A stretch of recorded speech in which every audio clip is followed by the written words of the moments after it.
ನಮ್ಮ ತಾಲೂಕು ಅಧಿಕಾರಿ ನಮ್ಮ ಜೊತೆ ಊರಿನಲ್ಲಿ ಬರ್ತಾ ಇದ್ದಾರೆ. ಜೊತೆ ನಮ್ಮೆಲ್ಲ ಜಿಲ್ಲಾ ಪಂಚಾಯತ್, ತಾಲೂಕಾ ಪಂಚಾಯತ್, ಪ್ರಥಮ ಎಲ್ಲ ನಮ್ಮ ನೇತಾಗಳು ಬರ್ತಾ ಇದ್ದಾರೆ.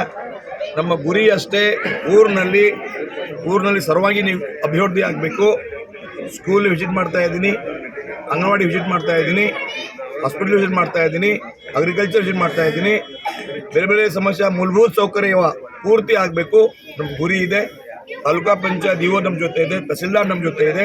ಎಲ್ಲ ಸೇರಿ ಜನರಿಗೆ ಏನು ಕೊರತೆ ಇದೆ ಕೇಳಿ ನಾನು ಸಾಲ್ವ್ ಮಾಡ್ತಾ ಇದ್ದೀನಿ. ನಮ್ದು ಅಷ್ಟೇ ಗುರಿ, ಊರಿನಲ್ಲಿ ಅಭಿವೃದ್ಧಿ ಆಗಬೇಕು ನಮ್ಮ ಗುರಿ ಇದೆ. ಸರ್, ಈಗ ಮರಪಳ್ಳಿ ಹೋಗ್ರಿ,